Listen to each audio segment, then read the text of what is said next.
Hello नमस्कार, मी Shweta Joshi. Shweta वळ्या YouTube चॅनलवर तुम्हा सर्वांचे खूप खूप स्वागत आहे. साधारणतः सकाळची वेळ आहे आणि मी घराची होम टूर करत आहे, त्याच्यामुळे तुम्हाला असं फ्रेश मी असं उठलेलं वगैरे दिसत असेल.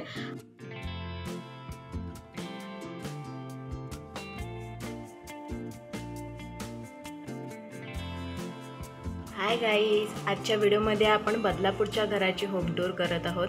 हे आमचं बदलापूरचं घर आहे.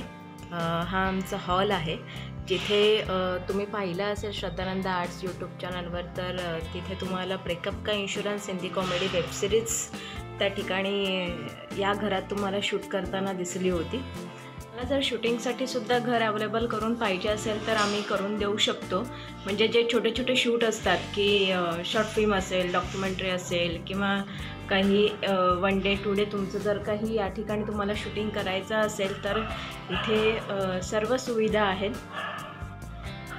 साधारणतः आम्ही हा हॉल असा सजवून घेतला होता.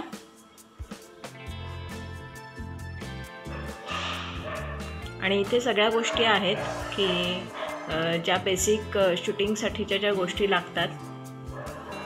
You will find that life is still worth while if you just smile. हा बेडकम सोफा आहे. इथे ही जी साईड आहे ती स्टोरेज स्पेस आहे आणि हा बेड आहे. म्हणजे हे जर साधारणतः खराब होऊ नये म्हणून चादरी टाकून ठेवलेल्या असतात, तर हे जे आहे हे जर ओढलं तर याचा बेड बनतो. म्हणजे हे असं वरती केलं की हे बघा, हे या ठिकाणी या गादीच्या लेवलला येऊन या ठिकाणी त्याचा बेड बनतो. तुम्ही साधारणतः या पूर्ण बेडकम सोफ्यावर तुम्ही 2 ते 3 जण आराम के साथ झोपू शकता. या सगळ्याच्या खूप मेमरीज आहेत. हे इकडचं जे कार्टूनचं सजवणं आहे ते माझं आहे. आणि ही आमची गणपतीची फ्रेम खूप जुनी आहे. मला वाटतं की ज्या वेळेला आम्ही इथे 98 साली राहायला आलो त्यावेळेला ही आम्ही गणपतीची फ्रेम डोंबिवलीवरनं घेतली होती. मूळचे आम्ही डोंबिवलीकरच, पण 25 वर्ष बदलापूरमध्ये राहत होतो. आणि हे शोकेस त्यावेळेला मला आठवतं आहे की आम्ही हे शोकेस बनवून घेतलं होतं. आणि हे शोकेस बनवताना ज्या वेळेला आम्हाला हेच शोकेस पाहिजे असं करून आम्ही हा जो तुम्हाला टी व्हीचा बॉक्स दिसतोय, या टी व्हीच्या बॉक्समध्ये मी आणि माझी बहीण बसून राहायचो. की माझ्यापेक्षा ती मोठी आहे आणि आम्ही बसून राहायचो की बाबा आम्हाला हे शोकेस पाहिजे, आम्हाला हे असंच पाहिजे, आम्हाला ते तसंच पाहिजे. मग बाबांनीसुद्धा आमचे वेळोवेळी त्या वेळेला हट्ट पुरवले. हे शोकेस, या शोकेसमध्ये जी खेळणी दिसत आहेत ती अगदी माझ्या आणि ताईच्या लहानपणापासूनची आहे. हा जो तुम्हाला महेश कोठारे विजनचा जो कप दिसतो आहे, तर तो माझ्या विठू माऊली सिरियलच्या वेळेला मला दिवाळीच्या वेळेला भेट म्हणून दिला होता. हा जो फॅमिली कप दिसतो आहे तो मी केला होता. हे लाईटसुद्धा आहेत, त्याच्यामुळे हे अजून खूप सुंदर दिसतं. आणि शूटिंगच्या वेळेला सुद्धा या लाईट्सचा आम्ही वापर करायचो. हे बघा, ही खेळणी आहेत, बस आहे, स्कूटर आहे त्यावेळची. ही माझ्या एका शाळेतल्या मैत्रिणीच्या आईने मला त्यावेळेला सावंतवाडीवरनं हे असे फळं भेटवस्तू म्हणून दिली होती. तिकडचं जे फेमस आहे. तुम्हाला खूप छोटी छोटी खेळणी दिसेल. त्यावेळेला मॅगीवर खूप सारे भेटवस्तू मिळायचे की खोटी पाल, खोटं झुरळ, खोटं हे खोटं ते. तर हे असं आम्ही एकमेकांच्या अंगावर वगैरे टाकून घाबरवायचो. हा जो नाग आहे तो शाळेत असताना बनवलेला आहे. आपलं कार्यानुभवचे जे विषय असायचे तर त्या वेळेला त्या सगळ्या गोष्टी बनवलेल्या आहेत आणि आईने तो स्पेशली बनवलेला आहे. या आमच्या बदलापूरच्या घरात तसा उजेड हा खूपच आहे. म्हणजे सकाळी 6-6:30 पासून ते संध्याकाळी 7 पर्यंत इथे खूप लख्ख प्रकाश असतो. इथे काळोख हा असा प्रकार नाही आहे. त्याच्यामुळे सगळीकडनं खूप चांगला उजेड येतो. समोर अजून एक बिल्डिंग आहे, त्याचासुद्धा व्ह्यू चांगला आहे. आणि ही फ्रेम ज्यावेळेला आम्ही आमचं घर रिन्युअल केलं त्यावेळेला ही फ्रेम आम्ही बसवून घेतली होती. स्पेशली मला मिकी माऊस हे खूप आवडतात, तर त्याच्यामुळे मिकी माऊसची फ्रेम बसवावी असं माझ्या डोक्यात होतं. तर ही फ्रेम आम्ही त्या ठिकाणी चॉईस करून या ठिकाणी फिट केली होती. या शोकेसला सुद्धा खूप सारे खण आहेत. हे साधारणतः तुम्ही इथे पाहू शकता.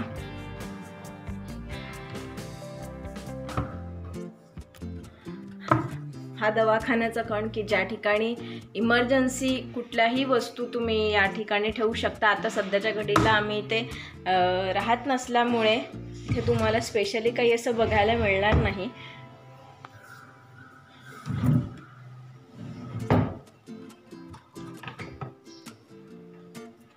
हा माझा खण की या ठिकाणी सर्व स्टिकर्स हे मला लहानपणापासून असे लावायची खूप आवड होती. तर असे चॉईस करून करून या ठिकाणी लावलेले आहेत.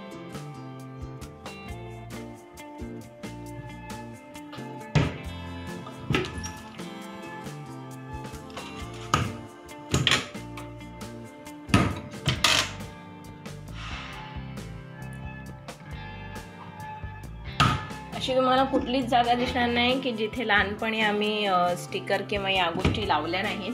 हे बघा, माझ्या दरवाजावर सुद्धा स्टिकर आहेत.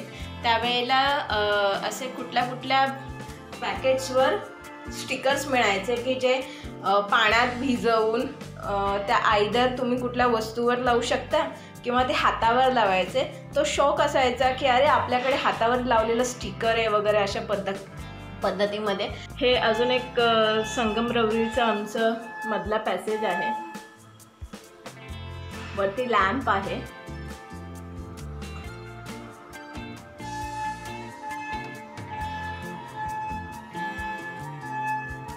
साधारणतः आमच्या बिल्डिंगला 25 वर्ष झाली. अपार्ट बेसिंग,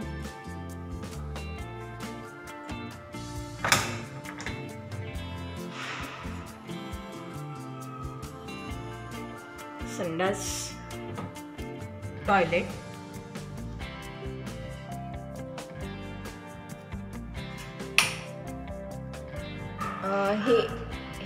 हे बांधकाम खूप जुनं आहे. या टाईल्स बसवणं साधारणतः मी दुसरी किंवा तिसरीत असेल.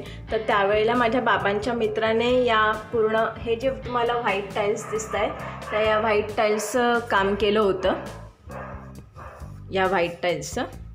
आणि त्याने त्यावेळेला सांगितलेलं की तुमची मुलगी लहान आहे तर तिच्यासाठी आपण एखादी मध्ये कार्टूनची फ्रेम बसवूयात आणि त्या कार्टूनकडे बघून तीसुद्धा हॅप्पी होईल. म्हणून ही कार्टूनची फ्रेम त्यावेळेला ही युनिक होती. अशी फ्रेम तुम्हाला कुठेही दिसणार नाही पटकन. तर ही फ्रेम आम्ही त्यावेळेला बसवली होती. मला मिकी माऊस हा प्रकार खूप आवडतो. तर त्याच्यामुळे साधारणतः माझ्याकडे बऱ्याचशा ज्या गोष्टी आहेत त्या कार्टून टाईपमधल्याच असतात. रूम आहे. इथे पाण्याचं स्टोरेज करावं लागतं कारण बदलापूरमध्ये पाण्याची कमतरता आजही आहे. या ठिकाणी पाण्याचं स्टोरेज हे करावं लागतं. म्हणजे पिंप, बादल्या या सगळ्या गोष्टी भरून ठेवाव्या लागतात. कारण घरात कोणी असू दे किंवा नसू दे पण ॲटलिस्ट आपण ज्या वेळेला येतो त्यावेळेला ॲटलिस्ट आपल्याला पाणी तरी वापरता आलं पाहिजे या दृष्टीने. तर त्याच्यामुळे इतके वर्ष झाली, 25 वर्षात पाण्याची परिस्थिती आहे तशीच आहे. सिटी एरियात ज्या वेळेला आपण राहतो त्यावेळेला आपल्याला पाण्याचे एवढे प्रॉब्लेम समजत नाही. पण ज्या वेळेला आपण दुसऱ्या ठिकाणी राहतो त्यावेळेला त्या सिच्युएशनप्रमाणे आपल्याला ॲडजस्ट करावं लागतं. सो ही सवय आम्हाला लहानपणापासून होती. त्याच्यामुळे पाणी जपून कसं वापरावं हे आम्ही त्यातनंच शिकलो असं म्हणता येईल की पाणी भरून आणि अमुक ते स्टोरेज करून असं तसं करून. सो आता आपण पुढच्या गोष्टींना लागूयात. सो पाणी नेहमी जपून वापरा. कधीही तुम्हाला 24 तास पाणी मिळतं आहे तुमच्या सिटी एरियामध्ये किंवा तुमच्या कुठल्याही भागामध्ये तर त्याचा अनावश्यक वापर करू नका. जेव्हा तुम्हाला पाण्याची गरज नसेल तेव्हा ते बंद करून ठेवा. पाणी आहे म्हणून कसाही त्याचा वापर करू नका. जिथे मिळत नाही तिथे लोक आजही खूप लांबणं डोक्यावर कॅन घेऊन, हातात बादली घेऊन, कमरेत कळशी घेऊन अशा परिस्थितीत लोक आजही सर्वाईव्ह करत आहेत. आपण त्यातल्या त्यात चांगल्या परिस्थितीमध्ये आहोत की आपल्याकडे पाणी हे आहे किंवा आपल्याला ते मिळतं आहे. ज्या वेळेला पाणी नसतं त्यावेळेला आपण कुठलंच काम करू शकत नाही. अगदी टॉयलेटला सुद्धा जाऊ शकत नाही, अशी परिस्थिती काही वेळेला निर्माण होते. सो त्यावेळेला पाणी जपून ठेवलं असतं तर बरं झालं असतं. तर अशा वेळेला ते पाणी आपल्याला उपयोगी पडतं, कारण आमच्याकडे जवळजवळ 4-4, 5-5 दिवस पाणी नाही, किंवा अशा परिस्थितीत पण आम्ही दिवस काढलेले. आम्ही ज्यावेळेला इथे राहायला आलो होतो 98 साली, त्यावेळेला आठवतं आहे की आमची एकच बिल्डिंग होती आणि समोर बिल्डिंगचं बांधकाम चालू होतं, समोर भातशेती होती. सो त्यावेळेला या ठिकाणी कुठलीच अशी म्हणजे फॅसिलिटी नव्हती की आम्ही काही पटकन आणू शकू, काही करू शकू. सो त्यावेळेला आम्ही अनेक गोष्टींसाठी मुकलो आणि त्यावेळेला आम्ही साधारणतः या ठिकाणी जे रिक्षा स्टँड आहे पुढे, तर पारसमणीच्या इकडनं आम्ही पाणी लिटरली बाबा, मी आणि माझी ताई असे आम्ही तर छोटे छोटे होतो, त्याच्यामुळे बाबांकडनं आम्ही एक छोटी छोटी बादली घ्यायचो आणि ती भरून आम्ही इथे घरात आणायचो. जवळजवळ 10 मिनिटाचा रस्ता क्रॉस करून मग आम्ही इथे यायचो आणि त्यावेळेला सगळीकडे बांधकाम चालू होतं. त्यावेळेला कुठेच तुम्हाला असं दिसणार नाही, त्यावेळेला असं जंगली माकडं, कोल्हे, वेगळ्या प्रकारचे ते कुत्रे, असं तसं या सगळ्या गोष्टी होत्या.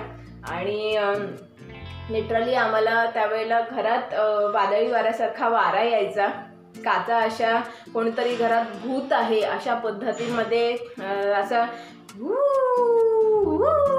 असं करत आवाज यायचा आणि आम्ही दोघी घाबरायचो. आम्ही हॉलमध्ये अभ्यास करायला बसायचो. एकदा तर आम्ही अभ्यास करत असताना वादळी वाऱ्यासकट पाऊस आला आणि या ज्या खिडक्या दिसत आहेत तुम्हाला आत्ताच्या, तर त्या खिडक्या त्यावेळेला नव्हत्या आणि एक खिडकी डायरेक्टली मी आणि ताई अभ्यास करत बसलो होतो तिथे बेडवर. आधी वेगळा बेड होता एक सेटी टाईपचा, तर त्या ठिकाणी अभ्यास करत बसलेलो असताना ती खिडकी डायरेक्टली अशी पडून, हा जर खिडकीचा भाग आहे तर अशी खिडकी पडून डायरेक्टली डोक्यात पडली.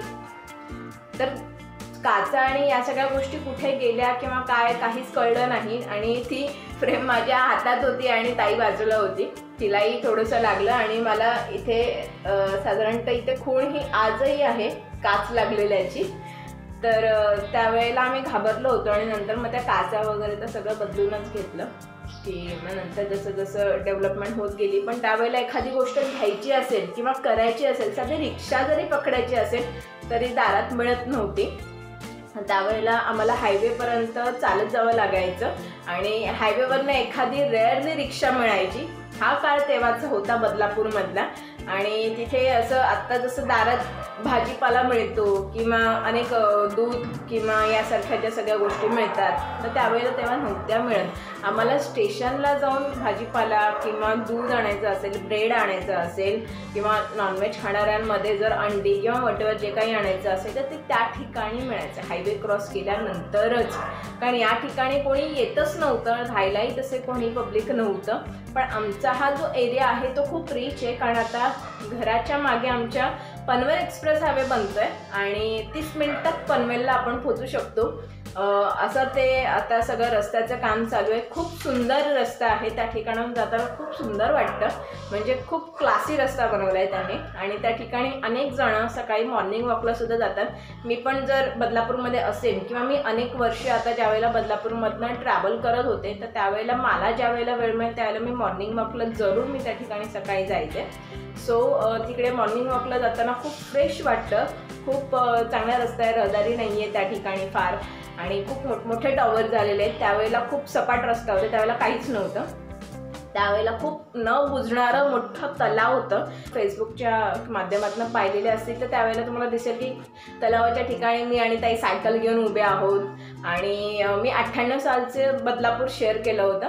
तेव्हाचं बदलापूर खूप वेगळं होतं. नंतर 2005 साली महापूर आला बदलापूरमध्ये. त्यावेळेलाही सगळेजण टेन्शनमध्ये होते की आम्हाला काही झालं नसेल ना, किंवा बाबांना बरेचसे कॉल्स आले होते आणि संपर्क सगळ्यांशी तुटला होता. आणि त्यावेळेला फोन, मोबाईल हा प्रकार नव्हता, तर त्याच्यामुळे लँडलाईनवर कॉल यायचे. लँडलाईन होता घरात आणि लँडलाईनवर कॉल आलेला असताना त्यांनी विचारलं तर त्यावेळेला म्हणलं की आम्ही बदलापूर ईस्टमध्ये राहतो आणि आमचं घर खूप सेफ आहे, कारण आम्ही खूप उंचावर राहतो, डोंगरपट्ट्याच्या शेजारी राहतो, त्याच्यामुळे आम्ही खूप सेफ आहोत, आमच्या ठिकाणी काही प्रॉब्लेम नाही आहे. पण बदलापूर वेस्टमध्ये जवळजवळ 2-2, 3-3 मजले किंवा अख्ख्या बिल्डिंगी पाण्याखाली गेल्या होत्या. जे जे महापुरामध्ये अडकले असतील किंवा काय असेल तर इथे त्यावेळेला खूप हेलिकॉप्टरने आणि ते सगळं जेवण आणि अमुक तमुक असं सगळं फेकलं जायचं. पण फेकलं गेलेलं किती लोकांना मिळणार?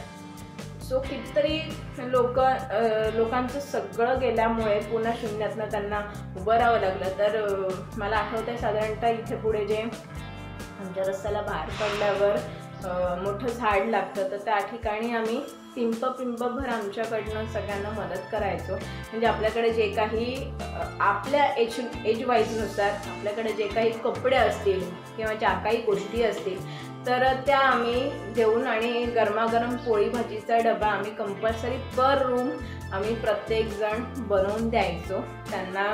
दिवसभरात जे काही खायला प्यायला पुरेल अशा पद्धतीमध्ये. आणि ती लोकं बिचारी अडकली होती, त्यावेळेची परिस्थिती आठवली तरी अंगावर काटा येतो. म्हणजे खूप भयानक होतं आणि भीषण होतं.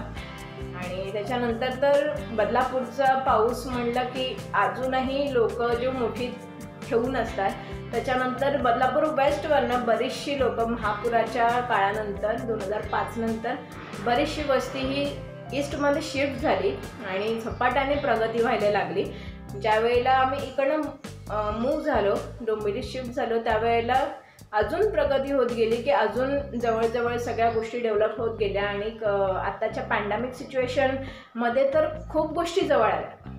म्हणजे दारात जी आम्हाला भाजी मिळत नव्हती, दारात इन द सेन्स घराच्या बाहेर पडल्यावर जी भाजी आम्हाला मिळत नव्हती, थोडंसं अजून पुढे जाऊन आणावं लागायचं कुठल्याही दुकानातनं म्हणा किंवा कुठल्याही मार्टमधनं म्हणा. तर अजूनही इथे शॉपिंग मार्ट या मोठमोठे मॉल्स नाही आहेत. हायवेला थोडंसं पुढे गेल्यावर डीमार्ट आहे, पण ते सुद्धा हायवे सेंटरला आहे. पण आता सगळी खूप चांगली दुकानं झालेली आहेत, शॉपिंग सेंटर झालेले आहेत किंवा चांगले कपड्यांची दुकानं आहेत त्या ठिकाणी. आणि खायचं प्यायचं सगळ्या गोष्टी खूप चांगल्या आहेत कात्रप रोडला आणि किंवा खाऊ गल्लीमध्ये शिवाजी चौकात. तर त्याच्यामुळे तिथे खूप चांगल्या गोष्टी मिळायला लागल्या.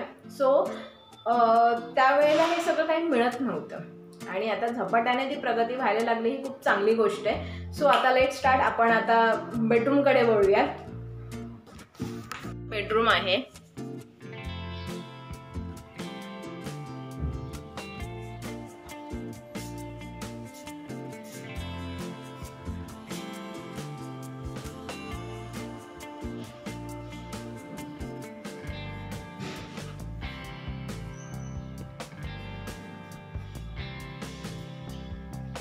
हे असं सगळं आम्ही भिंत वगैरे सगळी बसवून घेतली होती. आणि मुळात ओल हा प्रकार खूप असतो. कुठलीही बिल्डिंग कितीही तुम्ही पॉश ठिकाणी राहायला जा, काही करा, पण त्या ठिकाणी ही परिस्थिती काही काळानंतर ओढवतेच. आणि जवळजवळ 25 वर्ष जर बिल्डिंगला होऊन गेली आहेत तर अजून का अपेक्षा ठेवायची की अजून किती चांगलं राहायला पाहिजे. आणि हे सगळं आम्ही त्यावेळेला असं सगळं बसवून घेतलं होतं. हा बेडसुद्धा आम्ही बनवून घेतला आहे. आणि ज्या वेळेला आम्ही हा बेड डोंबिवलीवरनं बनवून घेतला होता, आत्ता तो बेड आम्ही टाकून नाही ठेवला कारण इथे राहत नाही कोणी. हे बघा, तर ही सगळी डिझाईन आणि या ज्या सगळ्या गोष्टी आहेत, हा सुद्धा बेड बाबा आम्हाला पाहिजेच करून आम्ही हा खूप हट्टाने मिळवला होता. आणि याला लॅम्प लाईट आहेत त्या साईडला, पुढे जे काळं हे टाकलं प्लास्टिक त्या ठिकाणी. तर हा बेड बनवून घेण्यासाठी सुद्धा आमच्याकडे अनेक जण या घरात आले होते की आम्हाला सुद्धा तुमच्यासारखा बेड बनवायचा आहे करून लोक माप घेऊन जायचे आणि त्यासारखा बेड बनवण्याचा प्रयत्न करायचे. पण ते कोणाला असं डिक्टो जमत नसतं, कोणासारखी कॉपी करणं. तर त्याच्यामुळे आमचा बेड ही आमची स्पेशलिटी आहे. त्याच्यानंतर हा पुष्पगुच्छसुद्धा हा जो आहे ट्रेमधला, तर याचीसुद्धा एक आठवण आहे की बाबा DO Bombay central railway head office तिथे कामाला होते CSTला अकाउंटंट हेड म्हणून. तर त्या ठिकाणी बाबांच्या ऑफिसमध्ये DRM तर्फे राजभाषेचे अनेक कार्यक्रम होतात. तर त्यावेळेला मी गणपती गणपती कौतुबम केलं होतं, म्हणजे गणपती वंदना केली होती, कारण मी भरतनाट्यम शिकते वयाच्या 10व्या वर्षापासून. सो त्यावेळेला त्यांनी विचारणा केली होती आणि मी नृत्य सादर केलं होतं. तर त्याच्यानंतर बाबांना म्हणजे त्यावेळेला काही त्यांनी असं दिलं नव्हतं किंवा ती अपेक्षाही नव्हती की आपल्याला काही मिळेल या दृष्टीने आपण गणपती वंदना करतो आहोत. तर त्यांनी पहिली ओपनिंग म्हणून मी केली होती त्या कार्यक्रमाची. अगदी मला आठवतं मी 5वीत वगैरे असेल. तर त्यावेळेला मी गणपती वंदना केली होती आणि नंतर बाबांना त्यांनी ऑफिसमध्ये असताना टेबलापाशी येऊन 500 रुपये आणि हा पुष्पगुच्छ त्यांनी दिला होता. तर ती आठवणसुद्धा अजूनही आमच्या बाबांनी ठेवलेली आहे.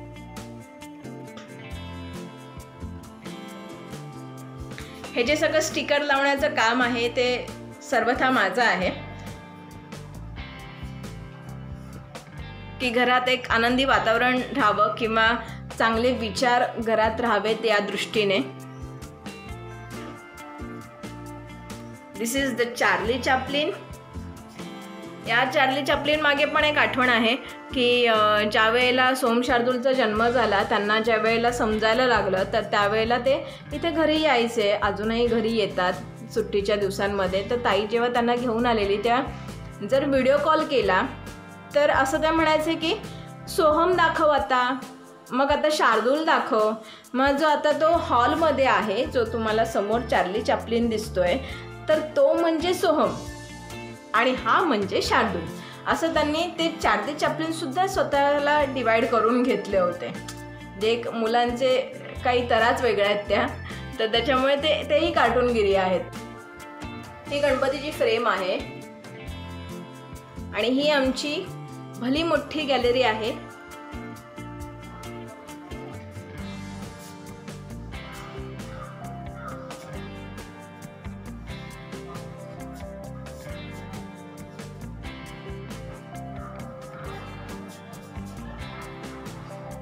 इथे साधारणतः स्टोरेज आणि या सगळ्या गोष्टी खूप इनफ असतात.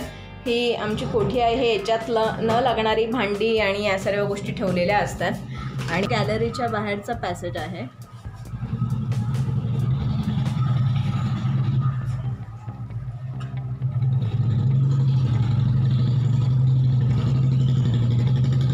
इथे नवीन बिल्डिंगचं कन्स्ट्रक्शन चालू आहे, बांधकाम चालू आहे. किचन आहे, चा दरवाजा आहे जिकडनं आपण किचनमध्ये येतो. ही सेमी ऑटोमॅटिक मशीन आहे. फ्रीज होता जो आत्ताच्या घडीला नाही आहे. ही मांडणी आहे. या ठिकाणी तुम्ही तुमच्या सर्व किचनमधल्या वस्तू ठेवू शकता, डबे आणि या ज्या सगळ्या गोष्टी असतात त्या. हे टिपॉय आहे.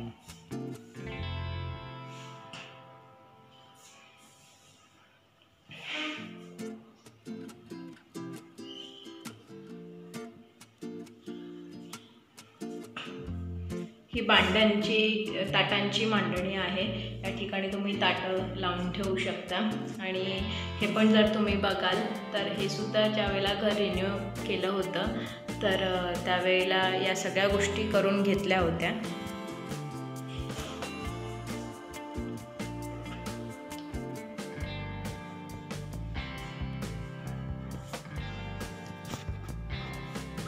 हा ब्लॉग बनवण्यामागचं कारण आहे की माय होम टूर, म्हणजे साधारणतः माझं घर कसं आहे वगैरे हे तुम्हाला पाहता यावं. आणि फार काही विशेष नाही, तर सगळ्यांचं घर असतं तसंच आपलं असतं. आणि हे माझं बदलापूरचं घर आहे, जिथे आम्ही लहानाचे मोठे झालो. साधारणतः माझा जन्म हा डोंबिवलीतला आहे, पण त्याच्यानंतर मी 1ली ते 10वी बदलापूरमध्ये शिक्षण घेतलं. माझी शाळा काही द्वारकाबाई गणेश नाईक विद्यालय दत्तवाडी बदलापूर पूर्व या ठिकाणी मी शालेय शिक्षण घेतलं. आणि त्याच्यानंतर घर ते शाळासुद्धा आम्हाला 15 ते 20 मिनटं पडायची. आणि त्यावेळेला तर कुठल्याच फॅसिलिटी नव्हत्या.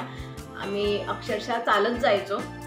सायकली तर मला आठवतं आहे की 4वी-5वीत असताना आम्हाला पहिल्यांदा सायकल मिळाली. म्हणजे माझी ताई 5वीमध्ये होती आणि मी 1ली-2रीमध्ये असेल. तर त्यावेळेला आमच्याकडे एक पिवळ्या कलरची सायकल होती जी त्याला असे व्हील्स वगैरे असे लावलेले असायचे, पुढे बास्केट असे, तर अशी फॅशनेबल सायकल वगैरे तुम्हाला बऱ्याचशा फोटोमध्ये बघायला मिळाली असेल. नसेल मिळाली तर तुम्ही फेसबुकवर जाऊन माझ्या प्रोफाईलवर जाऊन बघू शकता. आणि ती सायकल पहिल्यांदा होती. नंतर मी 5वीत गेल्यावर साधारणतः सायकलवरनं मी शाळेत जायला लागले. पण हा पल्ला जो होता तो खूप लांबचा होता. जर तुम्ही बदलापूर ईस्ट स्टेशनला उतराल तर ते माझं घर आहे जवळजवळ. जर चालत आलात तर अर्धा तास ते 35 मिनटं तुम्हाला घरी चालत यायला लागतात. आणि रिक्षाने सुद्धा तुम्हाला 10 ते 15 मिनटं लागतात. आणि आता तर रिक्षा सतत आहे तर त्याच्यामुळे वाटत नाही काही. पण आम्ही ज्या वेळेला लहान होतो त्यावेळेला रिक्षांची फॅसिलिटीसुद्धा नव्हती. आई अक्षरशः सकाळी जर 7ची शाळा असेल त्यावेळेला आमची 7ची शाळा असायची सकाळी. आणि आम्हाला दोघींना सकाळी उठवून तयार करून 2 वेण्या घालून लाल रिबिनी लावून सगळं शाळेचा डब्बा, बाटली, बॅग भरणं असेल, त्यातच बाबांना ऑफिसची जायची तयारी, या सगळ्या गोष्टी करत आई आम्हाला 6:30पर्यंत तयार करायची. 6:45-7 वाजता कधी बाबा कधी आई आम्हाला सोडायला यायचे शाळेमध्ये. कारण घरापासून शाळा तशी लांब पडायची आणि त्यावेळेला आम्ही लहानही होतो. आणि माझ्या तर त्याच्यात पण खूप खासियत आहेत की ज्या वेळेला शाळेत काही प्रोग्राम असतील की 15 ऑगस्ट असेल, 26 जानेवारी असेल, तर आमच्या घराच्या समोर एक जाधव काकू राहायच्या. तर त्यांच्या मुलीसुद्धा, आम्ही सगळे असे पुढे मागेच होतो शिक्षणात. तर त्यावेळेला मी नेमकी इथे घराच्या पुढे गेले की पडायचे. मला धडपडायची खूप लहानपणापासून सवय. तर त्याच्यामुळे सगळीकडे अशा खुणा दिसतील की सगळीकडे मला लागलेलं वगैरे आहे. आणि सगळीकडे असे ढोपर, गुडघे सगळे फुटलेले असायचे. लिटरली अशी रक्त वगैरे गळायचं आणि खूप अशा खोलवर जखमा वगैरे गेलेल्या होत्या. सो शाळेत जाताना मला आठवतं की एकदा 26 जानेवारीचा दिवस होता आणि त्यावेळेला शाळेत जात असताना मी पडले. तर पडल्यानंतर काकू आमच्या त्यासोबत होत्या, कारण आई मागणं येणार होती सगळं आटपून वगैरे. आणि तिने आम्हाला सगळं तयार वगैरे करून सांगितलं की जा आता तू शाळेत जा, तुझं ते जे काय झेंडावंदन असेल, 26 जानेवारीचा कार्यक्रम असेल तोपर्यंत मी येतेच आहे, तू शाळेत पोच. आणि त्याच्या मागणं आई येणारच होती. तर मी नेमकी पडले, मला दिसलं नाही किंवा काही वॉटर. तर चलता मी पडले. तर त्यावेळेला काकूने सांगितलं की त्याने ते सगळं पाण्याने धुतलं वगैरे की तू घरी जा, वेगळा फ्रॉक घाल आणि मग परत शाळेत ये वगैरे. कारण आम्हाला फ्रॉक होता त्यावेळेला शाळेत असताना. साधारणतः 1ली ते 7वीपर्यंत आम्हाला हिरवा डार्क कलर, पहिल्यांदा पोपटी कलरचा फ्रॉक होता फिकट. आणि त्याच्यानंतर आमचा कॉस्ट्यूम बदलला. तर त्यावेळेला पहिल्यांदा आम्हाला पोपटी कलरचा फ्रॉक आणि व्हाईट शर्ट असा होता हाफमध्ये. आणि त्याच्यानंतर डार्क हिरवा कलर झाला फ्रॉकचा. आणि त्याच्या आतमध्ये असा चेक्सचा शर्ट असायचा, त्याच्यावर ब्लॅक, ग्रीन, व्हाईट असे बॉक्सेस होते. सो त्यांनी सांगितलं त्या काकूने की तू घरी जा, दुसरा फ्रॉक घाल आणि मग परत शाळेत आहे, एवढा काही उशीर झाला नाही आहे, तू वेळेत पोचशील. नाही मला घरी नाही जायचं, घरी गेले तर आई मला मारेल, आई मला ओरडेल, मी धडपडली नाही, मी तशीच शाळेत जाणार, माझं रक्त गळू दे तिथे, नाही तर काही पण होते, पण मी शाळेत जाणार, मी घरी नाही जाणार, घरी जाऊन मला ओरडा नाही खायचा आहे. असं करून मी शाळेत गेले. आणि तसंच डंबेच खेळताना किंवा लेझिम खेळताना माझं रक्त सगळं गळत होतं. कितीही धुतलं तरी ते शेवटी लागलेलं आहे. तर त्याच्यावर सारखं जर घासलं गेलं किंवा काही झालं तर ते रक्त गळतंच ऑफकोर्स.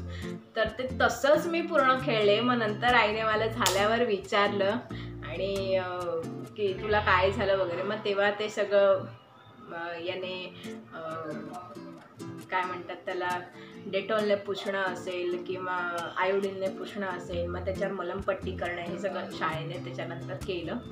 असे बरेचसे गोष्टी आहेत की ज्या घराशी आमच्या कनेक्टेड आहेत. घर ते स्टेशन म्हणा किंवा त्याच्यानंतर ट्रॅव्हलिंग म्हणा, या सगळ्या गोष्टी आम्हाला खूप त्यावेळेला हेवी पडायच्या की त्यावेळेला कुठलीच फॅसिलिटी नव्हती येण्या जाण्यासाठी. जर तुम्ही ट्रेन बघाल तर आत्ता तुम्हाला बदलापूर ते CST जाताना थोडीफार फ्रिक्वेन्सी दिसते. त्यावेळेला तर ज्यावेळेला ट्रेन सुरू झाल्या होत्या बदलापूरवरनं, तर त्यावेळेला 1-1, 1.5 तासाला किंवा 2-2 तासाला एक ट्रेन होती. 98, 99, 2000, 2001पर्यंत. तर त्यावेळेला ट्रेनने प्रवास करणंसुद्धा खूप टेन्शन पहिल्यांदाही होतं की आता कसं जायचं, कुठेही जायचं म्हटलं की पोटात गोळा यायचा. पण आता ट्रॅव्हलिंग म्हटलं की काही असं वाटत नाही, ते खूप आता रोजचंच झालेलं आहे की घरी आपण किती वेळ असतो आणि कामाच्या निमित्ताने आपण बाहेर खूप वेळ असतो, त्यामुळे त्याचा काही एवढा फरक पडत नाही. तर त्यावेळेला 1-1, 2-2 तासांनी ट्रेन असायच्या. त्यावेळेला बदलापूर ट्रेन पण नव्हती. मला आठवतं की बदलापूर ट्रेन पहिल्यांदा 2001 का 2002 साली झाली. तोपर्यंत कर्जतवरनं ट्रेन यायची, कर्जत ते CST किंवा खोपोली ते CST अशी ट्रेन असायची. तर त्यावेळेला सुद्धा खूप वेळ आम्हाला प्लॅटफॉर्मवर थांबावं लागायचं.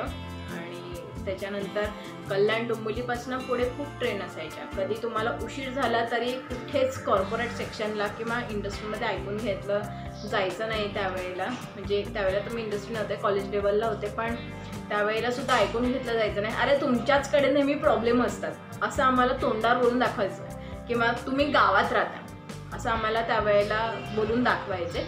सो त्यावेळेला आम्हाला राग पण यायचा, अरे आमची चूक आहे का की आम्ही इथे राहतो, आता नाही आमच्याकडे फ्रिक्वेन्सी, आम्ही काय करू शकतो. तर आता जसं आहे त्या पद्धतीत आम्ही तर ट्रॅव्हल करतो आहोत. तर त्यावेळेला असं बोललं जायचं की पावसा पाण्याच्या दिवसात सुद्धा आम्हीच अडकायचो आणि बाकी सगळेजण पोचायचे, पण आम्हीच अडकायचो. आम्ही सांगितलं ना की पाऊस आहे किंवा इथे पाणी भरलं आहे किंवा ट्रेन नाही आहे, ट्रेन कॅन्सल झाल्या आहेत, आम्ही 1 तास झाले 2 तास झाले प्लॅटफॉर्मवर उभे आहोत, तर त्यांना खरं नाही वाटायचं की तुम्ही कारणं देताय बदलापूरवाले, असं स्पष्टपणे म्हटलं जायचं. आणि हे सगळ्यांना आमच्या वेळच्या सगळ्या कॉलेज किंवा जॉब करणाऱ्या लोकांना माहीत असेल. तर त्यावेळेला हे असं स्पष्टपणे आम्हाला बोललं जायचं की तुम्ही कारणं देताय. मग ज्या वेळेला ती लोकं आमच्या इकडनं यायला लागली किंवा ट्रॅव्हल करायला लागली, तर त्यावेळेला त्यांना समजलं की नाही बदलापूरवाले खोटं नाही बोलत आहेत. तर नेहमीच या गोष्टींमध्ये अडकतात, कारण त्यांना पुढे येण्यासाठीचा काहीच सोर्स नाही आहे. जर पावसा पाण्याच्या गोष्टींमध्ये पण जर तुम्ही बघाल तर त्यावेळेला पाऊस जर खूप जास्त पडला तर साधारणतः सगळीकडे जाम झालेलं असतं आणि ट्रेन नसतात, ओला कॅबने आपण जाऊ शकत नाही, बाय रोड जाऊ शकत नाही. म्हणजे तर त्यावेळेला कुठलाच जाण्याचा सोर्स नसतो, फक्त एकच सोर्स असतो की घरी जा, फ्रेश व्हा, छानपैकी काहीतरी खा आणि पांघरून घेऊन झोपा. हा एकच ऑप्शन उरलेला असतो आमच्याकडे, बाकी कुठलाच ऑप्शन नसतो, कारण पुढे जाण्यासाठीचा काही सोर्सच नसतो. सो अशा बऱ्याचशा गोष्टींसाठी मला आठवतं आहे की आम्ही अशा बऱ्याचशा गोष्टी आम्ही फेस केलेल्या आहेत. सो या आम्हाला आता अंगवळणे. त्याच्यामुळे आता जर कोणी असं म्हटलं की मी इकडनं आले तर मी सांगू शकते मी बदलापूरवरनं येत होते. सो ही अभिमानाची गोष्ट आहेच की आपण इतक्या लांबनं ट्रॅव्हल करत होतो. सो त्यात काही नवीन नाही आहे. तुम्ही जर एखाद्या गोष्टीसाठी पॅशनेट असाल आणि तुम्हाला एखादी गोष्ट करायची असेल, यू कॅन डू इट. तर त्याच्यामुळे तुम्हाला ते करता आलं पाहिजे, तुम्हाला कुठले एक्सक्यूजेस देता नाही आले पाहिजेत. सो ही माझी घराची होम टूर होती. अनेक आठवणी आहेत त्या घरांमध्ये आणि अजूनही आम्ही या घरात ज्या वेळेला वेळ मिळेल त्यावेळेला वारंवार येतो, साफसफाई करतो, राहतो काही दिवस आणि पुन्हा जातो आपल्या कामाला. आणि मी आत्ताच माझ्या तुझंच मी गीत गात आहेच्या शूटिंगमधनं फ्री झाले. माझ्याकडे थोडासा वेळ होता, तर त्याच्यामुळे मी जरा माइंड फ्रेश करण्यासाठी म्हणून इथे बदलापूरला आले. आणि मी म्हणलं त्यानिमित्ताने आपण आपल्या घराची टूरसुद्धा करूयात की जे घर आपण इतकं छान बांधलं आहे, आपण राहत नाही, तर ते प्रेक्षकांना तरी पाहायला मिळावं यासाठी मी हा व्हिडिओ केलेला आहे. सो गाईज, तुम्हाला ही व्हिडिओ कशी वाटली आणि जर तुम्हाला शूटिंग करता जर घर हवं असेल तर म्हणजे 1 दिवसाचं शूटिंग करता किंवा 2 दिवसाचं शूटिंग करता, तर तुम्ही मला नक्की संपर्क साधू शकता. कमेंट सेक्शनमध्ये किंवा डिस्क्रिप्शनमध्ये मी माझा कॉन्टॅक्ट नंबर शेअर करेन. जर तुम्हाला काही वाटलं तरी तुम्ही मला सांगू शकता. तर अशा प्रकारे माझ्या घराची होम टूर मी तुम्हाला दाखवली. स्पेशल काही नसेल, कारण मी माय होम टूर हे पहिल्यांदाच बनवते, तर त्याच्यामुळे मला त्याच्यात काय बडबड करायची असते हे मला माहीत नाही. सो मी माझ्या दृष्टीने ही व्हिडिओ बनवते. तर ही तुम्हाला व्हिडिओ कशी वाटली ते मला कमेंट बॉक्समध्ये नक्की सांगा. श्वेता वर्ल्ड चॅनलला सबस्क्राईब करा. व्हिडिओ आवडली तर लाईक करा, कमेंट करा आणि जास्तीत जास्त शेअर करा. स्वस्त राहा, मस्त राहा, स्वतःची काळजी घ्या. धन्यवाद.